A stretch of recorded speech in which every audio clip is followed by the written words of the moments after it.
अस्सलाम वालेकुम। पाकिस्तान के अंदर साबिक़ वज़ीर आज़म इमरान ख़ान की आज़ादी के लिए शदीद एहतजाज किए जा रहे हैं, जिसकी वजह से पूरे दारुल हुकूमत को बंद किया गया है। पंजाब के अंदर क्रैकडाउन है और कारकुनान को, जो सियासी कारकुनान हैं, उनको पंजाब हुकूमत की तर्जमान दहशतगर्द करार दे रही है।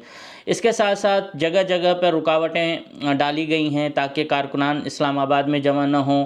और ये आप देख सकते हैं कि पहले भी ऐसा हुआ है, ये कोई पहली बार ऐसा नहीं हुआ है कि किसी सियासी तंजीम को रोका जा रहा हो या उनके एहतजाज में कोई रुकावट डाली जा रही हो। हर हुकूमत, हर इस्टेब्लिशमेंट इस तरह से करती आ रही है। बेनज़ीर भुट्टो के साथ यही हुआ, इसके साथ सिंध के कॉमपर्स जो रहनुमा हैं उनके साथ भी सेम हुआ गया। और रिसेंटली तो आपने देखा बलूचिस्तान से मारंग बलोच का जब काफ़िला जा रहा था और पंजाब में इंटर हुआ तो उनके साथ किस तरह का सलूक किया गया।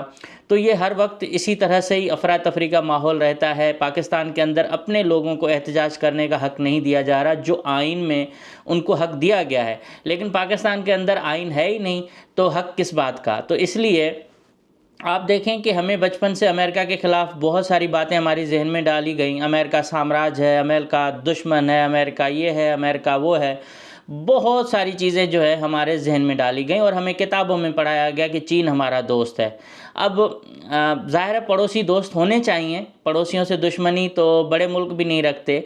लेकिन उसके बावजूद आप अमेरिका की एक बात को ज़रूर मानें कि जितने मुज़ाहरे अमेरिका के अंदर तहरीक इंसाफ की जानिब से इमरान ख़ान की आज़ादी के लिए किए गए हैं, उस किसी मुज़ाहरे में कोई रुकावट यहाँ की सरकार ने, यहाँ की इंतज़ामिया ने नहीं डाली, बल्कि उनको प्रोटोकॉल दिया गया है और उनके साथ साथ सिक्योरिटी के इंतज़ामात भी किए गए हैं। और हर मुल्क के शहरियों को लिए, हर मुल्क की कौम के लिए, हर मामले पर यहाँ जिस तरह से खुले एहतजाज होते हैं, और उसके साथ देखें हर मुल्क जो है ना अच्छा भी होता है, उसकी कुछ चीज़ें जो है ना कुछ नेगेटिव भी होती हैं। अमेरिका अपने मुल्क के लिए, अपनी बका के लिए, अपनी कौम के लिए किसी भी हद तक जाने वाला मुल्क है। इसलिए इसमें कोई कबाहत की बात नहीं है कि वो अपने मुल्क के लिए कुछ कर रहा है तो दूसरे ममालिक क्यों नहीं करते। यही मिसाल है पाकिस्तान के अंदर कि पाकिस्तान अपने मुफादात के लिए, अपने भले के लिए क्यों नहीं कर रहा। फ़ौजी जनता जितने अरसे से पाकिस्तान को लूट रही है, जो भी शख्स बात करता था उसको कहते थे ये गद्दार हैं, ये ख़राब हैं और ये मुल्क दुश्मन है। लेकिन आज बच्चे बच्चे की ज़बान पे यही है कि ये सब कुछ जो भी हो रहा है पाकिस्तान के अंदर, ये मिलिट्री करवा रही है और मिलिट्री के ही मुफादात है, मिलिट्री ही पूरे मुल्क को चला रही है। उसका नतीजा रिसेंटली जो कवानीन पास किए गए हैं नवाज़ लीग की जानिब से और पीपल्स पार्टी की जानिब से, दुनिया ने देख लिया कि ये किसके जूते चाट रहे हैं। मतलब कि एक्सटेंशन जो देना मामला बना हुआ था हर जर्नल को, या हर जर्नल की ख्वाहिश थी तवील इक़्तिदार करने की, मतलब जनरल ज़िया-उल हक 10 साल तक रहे, जनरल मुशर्रफ 10 साल तक रहे। तो इसका मतलब ये है कि अब जो है 5 साल उनका भी कम हुआ है और मार्शल लॉ जो है वो आपको इनडायरेक्ट मिल गया है पाकिस्तान के अंदर के 5 साल कोई भी रहेगा। और जजेस की जो तैनाती है वो भी सीनियरिटी के बुनियाद पर नहीं होगी। अब पॉलिटिकल पार्टीज़ उन बूट वाली सरकार के कहने पे करेंगे। तो मज़ीद तो इस डिटेल में नहीं जाते, लेकिन आप इस बात से अंदाज़ा करें कि अमेरिका को हमने दुश्मन बनाया।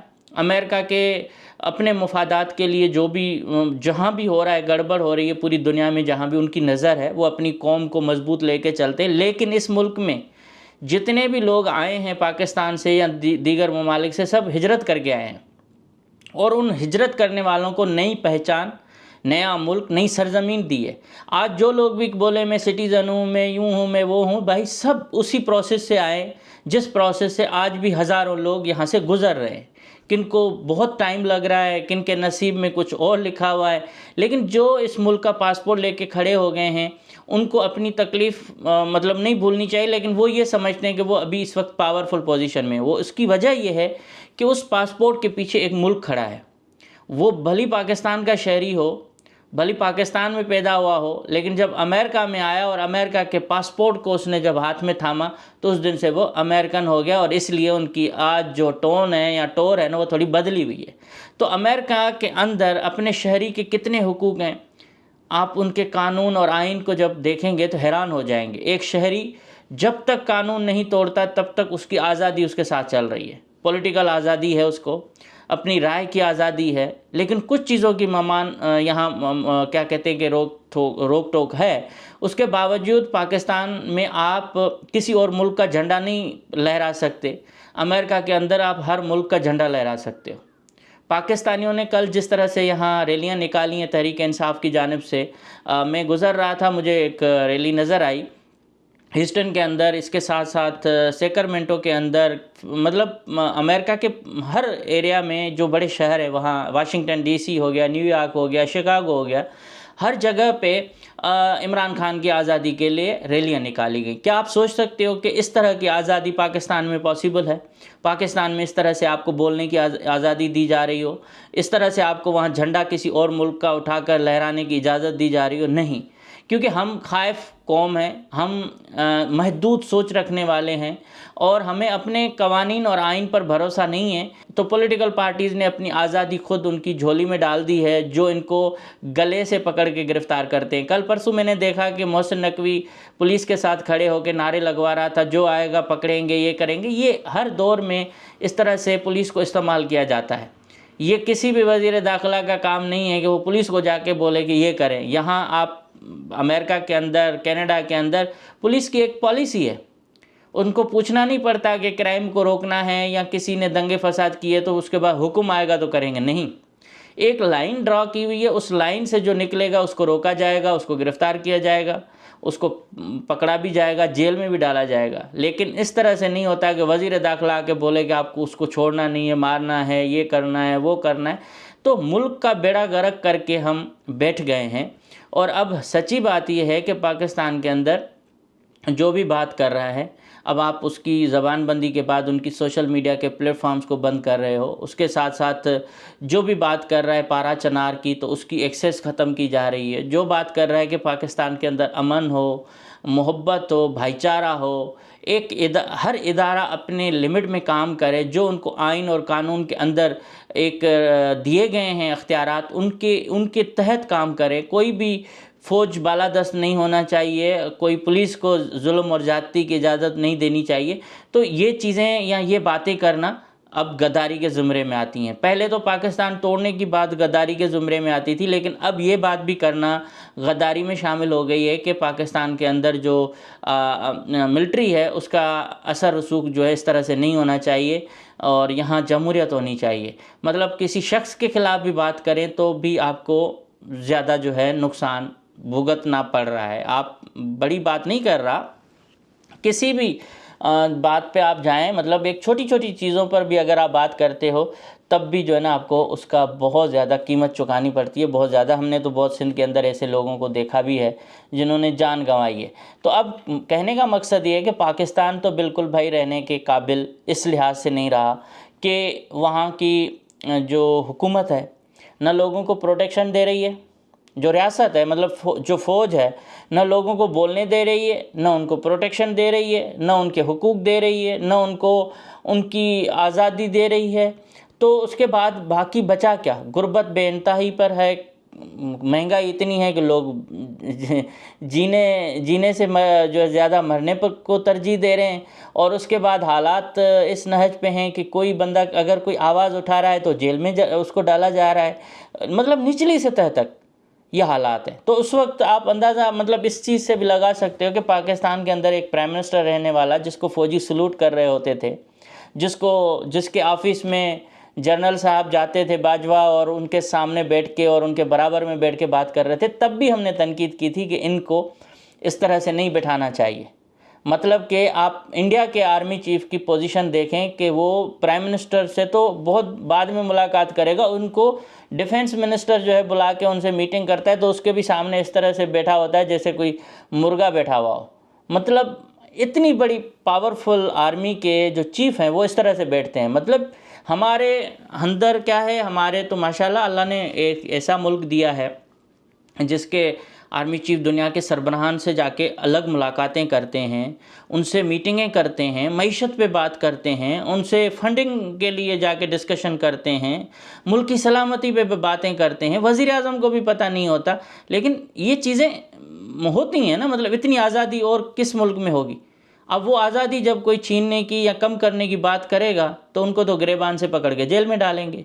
और यही शहबाज शरीफ साहब या जो उनके इत्तेहादी वो कर रहे हैं कि हमें कल न गिरेबान से पकड़ा जाए, इसलिए जो होने दिया जा रहा है होने दो, और किसी को रोको टोको नहीं। तो अब आइन और कानून की बालादस्ती का मामला है, इसमें किसी किस्म की कोई गद्दारी का मामला नहीं है। हम चाहते हैं कि फ़ौज चारों कौमों की फ़ौज होनी चाहिए, चारों सूबों के लिए होनी चाहिए। सिर्फ ज़मीनों के लिए, बिल्डर्स माफिया के लिए, कंस्ट्रक्शन के लिए, FWO के लिए, मतलब चुंगी नाके वसूल करने के लिए नहीं होनी चाहिए। ये फ़ौज जब हमारी होगी तब हम इस फ़ौज पर बात भी उसी तरह से कर सकेंगे जिस तरह से एक फैमिली मेम्बर अपने इदारे पे, अपने घर पे बात करता है। ये तो किसी को बख्शने के लिए तैयार नहीं है। प्राइम मिनिस्टर साबिक रहने वाले को आप बालों से पकड़ के जेल में डाल रहे हो। चीफ जस्टिस को पकड़ के जेलों में डाला गया माजी में भी। इफ्तिकार चौधरी का मामला देखें, उसके साथ इमरान खान को जिस तरह से अंदर से पकड़ा गया। मैं उसका हामी नहीं हूँ इमरान खान का, लेकिन ये मैं ज़रूर कह सकता हूँ कि इमरान खान की जो भी मामलात हैं इस्टेब्लिशमेंट के साथ, ठीक है, उनको आइन और कानून के मुताबिक चलने दिया जाना चाहिए। कोर्टों में आपने केसेस किए, कोर्ट है उसे रिलीफ मिल रहा है, उसके बावजूद भी आज़ादी नहीं हो रही। आप जेलों के अंदर सख्तियां करते जा रहे हो, किसी को मारने का प्लान है, कभी किसी को क्या प्लान बनाया जा रहा है, ये भी नहीं होना चाहिए। चीफ मिनिस्टर है सूबे का, वो गायब हो जाता है, कोई पता नहीं चलता। 10 घंटे के बाद जाके वो बाहर निकलता है तो बोल पाता नहीं है। मतलब इस हद तक हमने हालात पाकिस्तान के अंदर नहीं देखे जो इस वक्त हैं। और इस कंडीशन में आप अमेरिका को फिर सलाम करें ना, जहां इमरान खान के लिए, फ़लस्तीन के लिए और मामलात के लिए बहुत जो है बड़े बड़े मुजाहरे हुए हैं। आज़ादी की बात की जाती है, लोगों के मतलब पाकिस्तान के लोग अगर यहाँ खड़े होके इमरान खान की बात करें तो डेफिनेटली उसकी एक बात उनके फ़ौज और उनकी रियासत के ख़िलाफ़ जाएगी, मगर वो चीज़ें रियासत खुद करवा रही है नेक नामी। इस मुजाहरों से चाहे पाकिस्तान के ऊपर प्रेशर पड़े ना पड़े, लेकिन बदनामी ज़रूर होगी। तो रियासत का फ़र्ज़ ये बनता है, स्पेशली जो हमारे फ़ौजी इदारे हैं उनको, कि अब अफ़ाहम व तफ़हीम और अनापरस्ती और किसी एक ग्रुप को सपोर्ट करके दूसरे को डंडा देना, ये चीज़ें जो है ना मेरे ख़्याल में नहीं होनी चाहिए। जब इदारों को अपने आइनी हुदूद में काम करने का अख्तियार होगा या वो करेंगे तो न कोई फ़ौज पर कोई तनकीद कर सकेगा, न कोई रेंजर्स पे कर सकेगा, न कोई सिंध हुकूमत पे करेगा।